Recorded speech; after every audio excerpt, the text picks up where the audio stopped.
Morning વિદ્યાર્થી મિત્રો, આપણે જે થિયરીની અંદર 11માની અંદર જે ભણી ગયેલા હતા પુષ્પો છે, પુષ્પોના જે જુદા જુદા ભાગો છે એના વિશે જે અભ્યાસ કરેલો હતો એનો અહીંયા પ્રેક્ટિકલ નંબર 1 છે કે જેની અંદર પુષ્પના પ્રજનનની ઘટકો છે એનો શું કરવાનો છે, આપણે અભ્યાસ કરવાનો છે.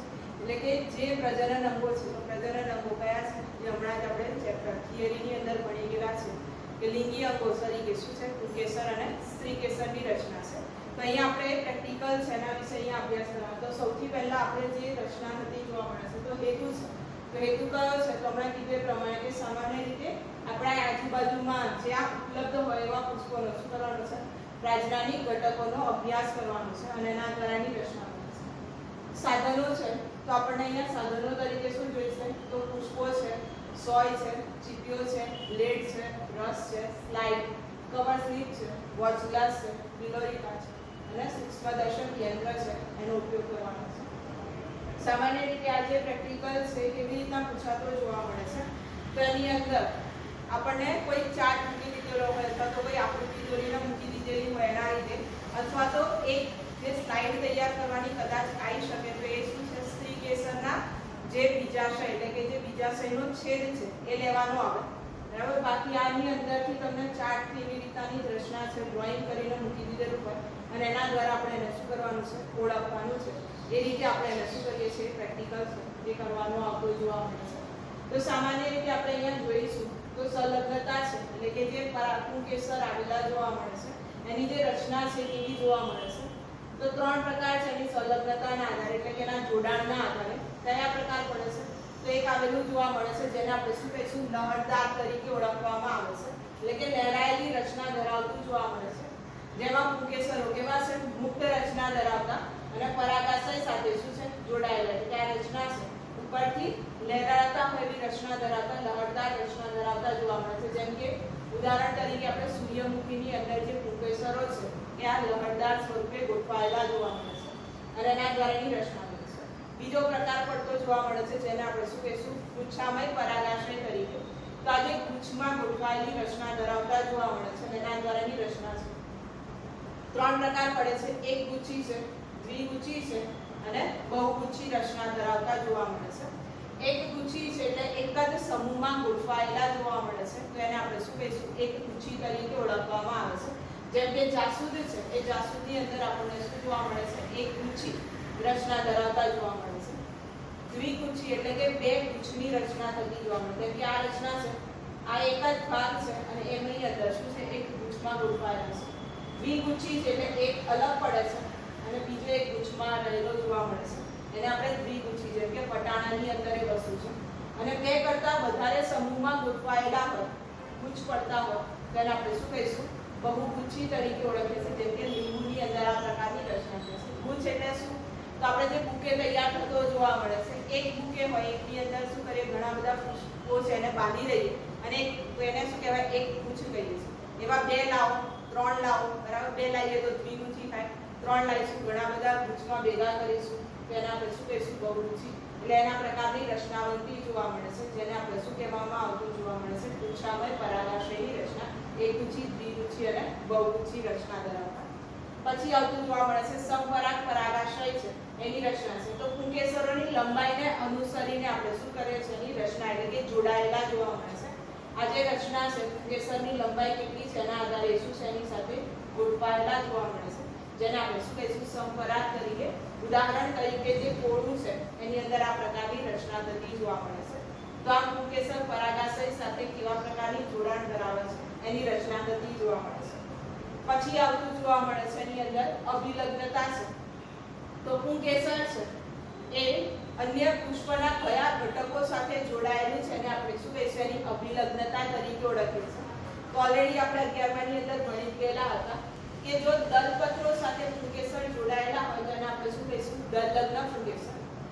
જો પરિપુષ્પ, પરિપુષ્પ એટલે શું, વજ્રપત્ર અને દલપત્રોને આપણે અલગ પાડી શકતા નથી એવી જે રચના છે જેને આપણે શું કહીશું, પરિપુષ્પ તરીકે. જેમ કે કેના છે, બોગનવેલ છે, એની અંદર તમને એ વસ્તુ જોવા મળશે કે દલપત્રો અને વજ્રપત્રો એક જ કલરના હશે જેને આપણે જુદા પાડી શકતા નથી. તો એવી જે રચના છે જેને આપણે શું કહીશું, પરિપુષ્પ. એટલે કે આ જે રચના છે એની સાથે જો પુંકેસરો જોડાયેલા છે તો એને આપણે શું કહીશું, પરિપુષ્પ લગ્ન સ્વરૂપની રચના ધરાવતા જોવા મળે છે. અને અને એના દ્વારાની રચના છે. એના પછી આવતું જોવા મળે છે પુંકેસર તંતુનું પરાગાશય સાથેનું શું છે જોડાણ ધરાવતી રચના આવેલી જોવા મળે છે. તો આ જે પ્રકારની એક પ્રક્રિયા થતી જોવા મળે છે એમાં તલલગ્ન નામ ઉપરથી છે તલ એટલે નીચેના તલ ભાગેથી એ જોડાયેલા હોય પરાગાશયના પાયાના ભાગેથી તો એને આપણે શું કહીશું તલલગ્ન તરીકે ઓળખીશું. જેમ કે ઉદાહરણ તરીકે રાઈની અંદર એ છે. અભિલગ્ન છે તો અભિલગ્નની અંદર શું થાય છે પુંકેસરની સમગ્ર લંબાઈ સાથે શું છે જોડાયેલા જોવા મળે છે. તેને આપણે શું કહેવામાં આવે છે અભિલગ્ન તરીકે એટલે કે પીળો ચંપો છે સોન ચંપો છે એની રચના છે. પૃષ્ઠ લગ્ન છે તો પૃષ્ઠ બાજુ એટલે કે એના પૃષ્ઠ ભાગેથી એ જોડાયેલું હોય પુંકેસર પરાગાશય સાથે અને એના દ્વારાની રચના બનતી જોવા મળે છે. એના પછી આવે છે જેને આપણે મધ્ય ડોલી એટલે કે પરાગાશય છે બંને બાજુથી કેવો છે છેડા એના મુક્ત છે અને એ રીતે ગોઠવાયેલો જોવા મળે છે. તેને આપણે શું કહીશું મધ્યમ ડોલી તરીકે ઓળખવામાં આવતું જોવા મળે છે.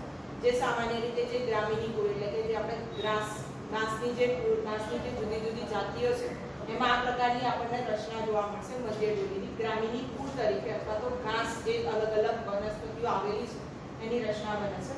તો આ પ્રકારની જે રચના આવેલી જોવા મળે છે જે પુંકેસર તંતુનું પરાગાશય સાથેનું શું છે જોડાણ ધરાવતા જોવા મળે છે. હવે એની જે રચના થતી જોવા મળે છે એનું સ્ફોટન કેવી રીતના થાય છે તો સામાન્ય રીતે એનું સ્ફોટન છે બે રીતે થાય છે એક છિદ્રો દ્વારા અને એક ફાંટી દ્વારા. છિદ્રો દ્વારા એટલે શું થાય છે પરાગાશયમાં નાનું છિદ્ર દ્વારા એ શું કરે છે એમાંથી પરાગરજ મુક્ત થતી જોવા મળશે અને સ્ફોટન થાય છે તો એની અંદર શું થાય છે રચના બનતી જોવા મળશે. તો એના દ્વારા એ શું કરે છે સ્ફોટન તૂટે છે અને એના દ્વારા પરાગરજ છે શું થાય છે બહાર આવતી જોવા મળે છે. તો આ પ્રકારની જે રચના બનતી જોવા મળે છે જે શું કરે છે પુંકેસરની રચનાઓ તરીકે ઓળખવામાં આવતી જોવા મળે છે અને એના દ્વારા શું થાય છે એની રચના બનતી જોવા મળશે. તો આ જે રચના છે જેને આપણે શું કહીશું પુંકેસરની રચના તરીકે ઓળખવામાં આવે છે. આપણે પુંકેસર વિશે જોઈ ગયા કે જેની અંદર આ જે રચના થતી જોવા મળે છે જે જાસૂદનું ફૂલ છે બરાબર દલપત્રો છે એ દલપત્રોની જે રચના બનતી જોવા મળે છે એ દલપત્રોને આપણે શું કરીએ છીએ કાઢી લઈશું બરાબર છૂટા કરી લઈશું કારણ કે આપણે એ વસ્તુને અહીંયા જોવાની નથી. તો આ જે રચના ધરાવતો ભાગ આવેલો જોવા મળે છે આ જે ભાગ છે આ જે પીળા રંગની રચના ધરાવતો ભાગ છે જેને આપણે શું કહીએ છીએ પરાગાશય તરીકે ઓળખવામાં આવતું જોવા મળે છે. જે કેવા છે આ એક જ દંડી ઉપર ગોઠવાયેલા છે એક જ ગુચ્છની રચના ધરાવતા જોવા મળે છે. આવી રીતના બાજુમાં હોય તો એ શું હશે દ્વિગુચ્છી રચના અને આવા ઘણા બધા ગુચ્છ હોય તો એને આપણે શું કહીએ છીએ બહુગુચ્છી. એટલે કે આ પ્રકારની જે રચના છે જેને આપણે શું કહીએ છીએ તો એક ગુચ્છી રચના ધરાવતા જોવા મળે છે જેની સાથે શું છે એક જ તંતુ દ્વારા શું છે જોડાયેલા જોવા મળે છે અને એના દ્વારા શું થાય છે એની રચના બનતી જોવા મળે છે. આ એની રચના થતી જોવા મળે છે. બીજું છે આપણી પાસે જે રચના ધરાવતો ભાગ છે જે સામાન્ય રીતે શું છે કરણની રચના થતી જોવા મળે છે. તો કરણની અંદર પણ આપણે દલપત્રો છે એને શું કરી દઈએ છીએ દૂર કરી દઈએ છીએ. તો આ જે દલપત્રો છે દલપત્રોની અંદરના ભાગે આ જે રચના ધરાવતો ભાગ આવેલો જોવા મળે છે બરાબર છે. આ જે રચના છે શું આવેલું જોવા મળે છે તો પરાગાશય છે એની રચના થતી જોવા મળે છે એટલે કે પુંકેસરની રચના આવેલી જોવા મળે છે અને એના દ્વારા શું થાય છે પ્રક્રિયા કરતું જોવા મળે છે. તો ચંપાની અંદર પણ આ પ્રકારની રચના છે એ આવેલી જોવા મળે છે. હવે એના પછીની રચના આવેલી જોવા મળે છે જે ગુલાબ છે બરાબર છે. તો ગુલાબની જે રચના બનતી જોવા મળે છે એ ગુલાબની અંદર શું જોવા મળે છે તો આ જે પિંક કલરનો જે ભાગ આવેલો જોવા મળે છે એની અંદરના ભાગે આ જે યલો જેવી રચના ધરાવતો ભાગ છે બરાબર છે એ યલો ધરાવતી રચના છે એને આપણે શું કહેવામાં આવે છે તો પુંકેસર તરીકે ઓળખવામાં આવે છે. એટલે કે આ જે ભાગ જે છૂટો પાડ્યો છે ને બરાબર છે વચ્ચેનો ભાગ છે તો શું છે સ્ત્રીકેસર. આ જે ભાગ છૂટો પડે છે આ જે રચના ધરાવતો ભાગ છે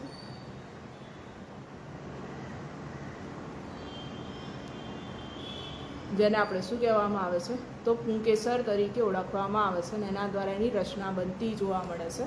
તો આ પ્રકારની જે રચના છે જે શું છે પુંકેસર જે એની સાથે જોડાયેલા જોવા મળે છે અને એના દ્વારા એની રચના બનતી જોવા મળે છે.